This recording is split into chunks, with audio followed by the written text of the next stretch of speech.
Põhiline tänavakampaania siin Tartus toimub Kaubamaja ees, kus siis pea kõik erakonnad hommikust õhtuni oma telkidega väljas on. Puhugu tuul või sajagu vihma, poliitikuid see ei heiduta, sellepärast et iga hääl loeb. Mis täna on teie meelest Tartus need teemad, millele uus linnavalitsus peaks tähelepanu kindlasti pöörama? Häirib see, et hakatakse see kesklinna sükut ehitama, et see kuidagi rikub ära selle Tartu linna. Niisugune suur monstrum tuleb siia. Siuru on uus kodu Tartu linnaraamatukogule ja kunstimuuseumile ning kus siis veel, kui mitte Tartus, Euroopa kultuuri pealinnas, Eesti kultuuri pealinnas peab olema kultuur linna südames. Siuru tuleb, sellepärast et raamatukogu ja kunstimuuseum vajavad oma ruume. See, kuidas siis lõppfaasis see hind kujuneb, sellest sõltub, kas saab ehitada ta planeeritud mahus või tuleb seda mahtu kärpida. Arvestades tänast julgeolekupoliitilist olukorda, siis igasugused torenduslikud ettevõtmised peaks edasi lükkama kaugemale tulevikku. Olgu need siis ka väga kallid, ülikallid jalgrattateed või siis ka sama ehitis seal pargis. Ehk siis raskel ajal torendusega ei tegeleta. Tegeleme ellu jäämisega ja siis heal päeval võtame projekti võib-olla välja ja nii edasi. Ükskõik kui keerulised ajad meil on, kultuuri ja haridust on vaja.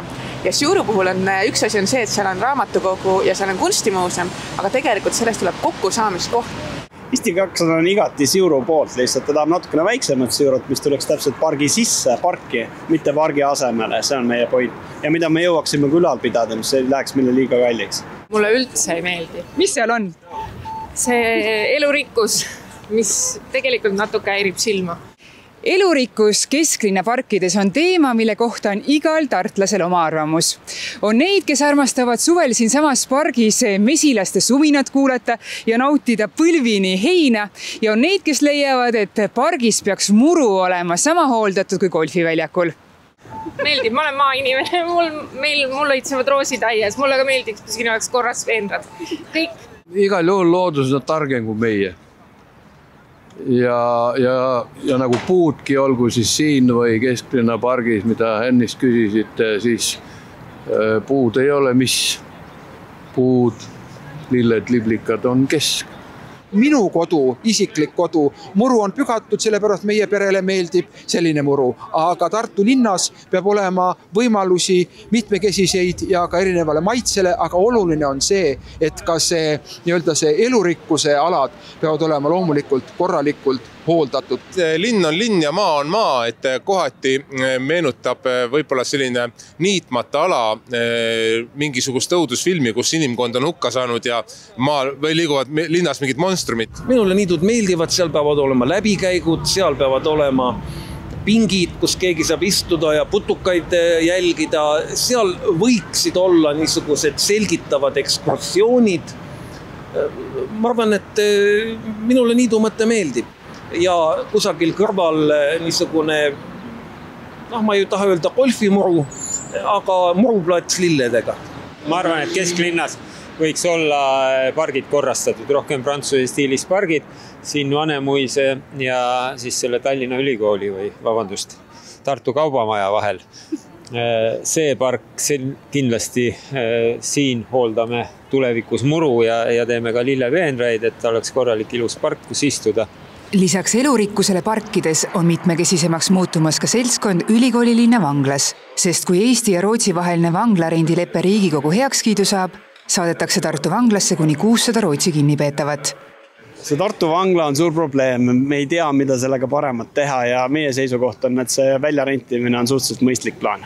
Me ju näeme ajaloo vältel, et Tartu vangla on põgenemiskindel vangla, nii et meie seisukohalt on kindlasti see, et see peab niiviisi olema ja teiseks ka see, et võimalikud vangid ei tooks endaga kaasa mingisuguseidki sõpru ja muid sellist seltskonda. Sellest ohust, mida see kujutab ja sellest tulust, millest Eesti 200 ja Reformierakond arvastavad rääkida, me mitte mingisugust rahalist võitu ei saa ja ei pea kindlasti mõistlikuks siia moslemit või ütleme siis Rootsi immigrantide nii-öelda importimist. Tänaseni on meil mõned küsimused veel nagu vastuseta riigi poolt, et kuidas on tagatud see, et uute töökohtadega ei kao sellised töökohad, mis on siin juba olnud, ehk siis ei teki sellist sisemist konkurentsi ja Politsei- ja Piirivalveametilt ei liigu töökohad ära vanglasse näiteks või haiglasüsteemist ära vanglasse, et see on see meie murekoht. Me oleme selle vastu ja me arvame, et valitsus solvas Tartu linna, et ta Tartu linnaga piisavalt läbi ei rääkinud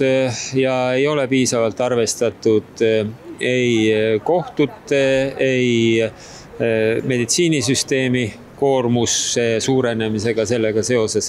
Nii et ja Tartu kuvandile selline rahvusvaheline vanglapealinn, see meile ei sobi. No mis noorte jaoks täna on Tartus see, mis võiks olla paremini? Ma ei tea, haridus võiks paremaks minna. Praegu on siis halb või? No võiks parem olla, ega halb ka ei saa öelda. Aga kuidas parem? No esiteks võiks koolilastele normaalselt sööki anda. Mingi söök on, aga liha võiks rohkem olla näiteks. Võib-olla mitmekesisem võiks toit olla. Ja siin Reformierakonna telgis on praegu 2 legendaarset Tartu koolidirektorit ja neil ees 2 noort inimest. No mida te uurite koolijuhtide käest? No ikka tuleb uurida, et kas toetatakse siis Tartu õpilaste eelistamist või siis koolikohtade juurde loomist. No mis teie siis arvate, et on siis nagu see, et iga Tartu õpilane peab saama Tartus õppida? Ma ei ole sellega päri. Et kõik Tartu õpilased peavad saama Tartus õppida. Ikkagi peab olema see lävend. Need, kes on lävendi ületanud, need peavad saama Tartus õppida. Mitte niimoodi, et absoluutselt kõik. Miks see nii on? Ma olen tartlane ja ma tahan oma kodulinnas õppida. Ma ei taha kuskile mujale Elvasse minna. Võib-olla mul jääb selle tõttu üldse koolide pooleli. Aga miks peaks jääma? Õpi, siis saad ka gümnaasiumisse. Palju vastakaid arvamusi tartlaste seas tekitavad ka rattateed. Kas üldse, kui palju ja kuidas rattateid peaks Tartusse tegema? Ma olen püsti hädas, aeg-ajalt on jalgrattatee, aeg-ajalt ei ole seda, aeg-ajalt tulebki sõita koos jalakäijatega ja see on ülimalt ohtlik situatsioon, et see tuleb ära lahendada. Loogilised rattateed peavad tekkima nii, et saaks päriselt kasutada. Tihtilugu me teeme väga kalleid ja mõttetuid teid, kus ratturid üldse lõpuks ei liigugi. Et see on lihtsalt raha raiskamine. Oleme arukamad. On 3 liiklusvoogu, autod, mis sõidavad 30-40 kilomeetrit tunnis, jalgrattad, tõuksid, ütleme umbes 20 ideaalis ja jalakäija, mis kusagil 4-5. Ja tõepoolest need liiklusvood tuleb lahku viia nii palju kui võimalik. Võib-olla igal pool ei ole võimalik, siis tuleb nuputada muid lahendusi, aga et oleks ohutu nii jalakäijal, jalgratturil kui auto.